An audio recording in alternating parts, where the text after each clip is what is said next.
महाराष्ट्र की सियासत में सियासी संग्राम थमने का नाम नहीं ले रहा है।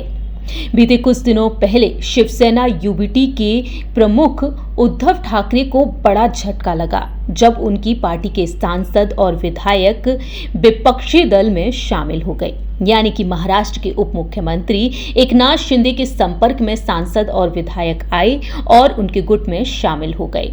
वहीं अब उद्धव ठाकरे को एक और बड़ा झटका लग सकता है।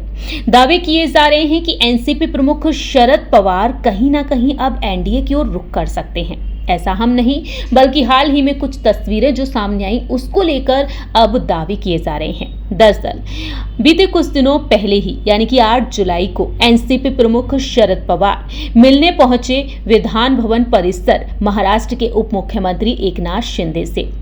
शरद पवार महाराष्ट्र कर्नाटक सीमा विवाद पर राज्य सरकार द्वारा गठित उच्च स्तरीय समिति के सदस्य के रूप में उस बैठक में शामिल होने के लिए विधानमंडल परिसर पहुंचे थे।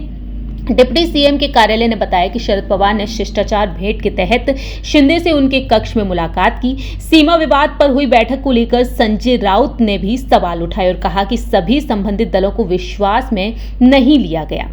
वहीं संजय राउत ने इस पर कई बड़े बयान दे दिए। संजय राउत ने शरद पवार पर क्या कुछ कहा आपको बताते हैं। शरद पवार निश्चित रूप से बड़े और सम्मानित नेता हैं, लेकिन जिन लोगों ने उनकी सरकार गिराई उनके दफ्तर में जाकर बैठक करना किसी बड़े नेता की अविश्वसनीयता को कम करता है। शरद पवार का हम सम्मान करते हैं, लेकिन जिन एकनाथ शिंदे ने महाराष्ट्र की राजनीति में भ्रष्टाचार गद्दारी की शुरुआत की उनके कार्यालय में बैठक करना उचित नहीं है।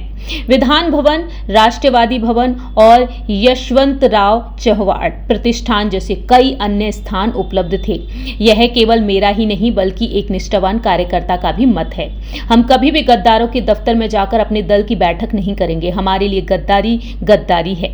यदि किसी को ऐसा करना उचित लगता है तो वह करे, लेकिन हमें यह स्वीकार नहीं है। अगर हम उनकी जगह होते तो अजीत पवार के कार्यालय में जाकर पार्टी की बैठक नहीं करते।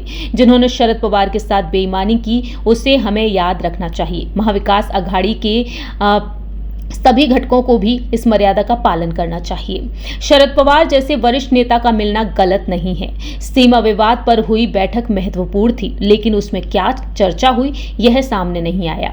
इस मुद्दे पर शिवसेना जैसे प्रमुख पक्षों को नहीं बुलाया गया। सुप्रीम कोर्ट में वर्षों से मामला लंबित है। सरकार की क्या भूमिका है, आगे की रणनीति क्या है, इसकी सार्वजनिक जानकारी होनी चाहिए। विधान भवन में शरद पवार क्या करें यह उनके दल का विषय है, लेकिन एकनाथ शिंदे के दफ्तर में पार्टी की बैठक करना शिवसेना की भावनाओं को आहत कर देने वाला है।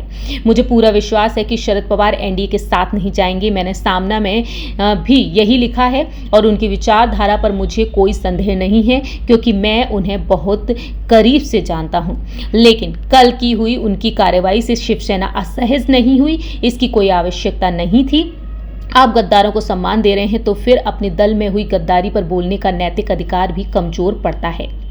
अजीत पवार के नेतृत्व में जो हुआ उसे हम बगावत नहीं बल्कि गद्दारी मानते हैं। जब आप उसी गद्दारी के खिलाफ अदालत में लड़ रहे हैं तो फिर उन लोगों को सम्मान क्यों दे रहे हैं? क्या एकनाथ शिंदे, यशवंतराव चव्हाण, शंकरराव चव्हाण के अलावा बाकी अन्य नेता के कार्यालय में जाकर बैठक की है आपने? यह बात हमें दिल से लगी। हमारे और शरद पवार के संबंध अच्छे हैं, लेकिन इस मुद्दे पर हमारी पार्टी का रुख स्पष्ट है। गद्दारी होती है। फिलहाल शरद पवार को लेकर उन्होंने अपनी बात रखी। उन्होंने कहा कि मैं शरद पवार से कभी भी खुलकर बात कर सकता हूं। हमारे बीच व्यक्तिगत स्नेह है, लेकिन पार्टी के स्तर पर यह बेहद गंभीर विषय है। जिन्होंने आपके साथ गद्दारी की हम उन्हें कभी सम्मान नहीं देंगे और ना ही उनके कार्यालय में जाकर बैठकर पार्टी की बैठक करेंगे। फिलहाल शरद पवार को लेकर संजय राउत ने बड़ा बयान दिया है, लेकिन अब सवाल ये उठता है कि आखिरकार आने वाले दिनों में शरद पवार क्या वाकई में एक बड़ा संकेत देते हुए कोई बड़ा बदलाव कर सकते हैं? फिलहाल तो देखा जाए एक मुद्दे को लेकर बातचीत हुई है, लेकिन आने वाले दिनों में देखना होगा कि आखिरकार महाराष्ट्र की सियासत में क्या कोई बड़ा फेरबदल नजर आता है या नहीं।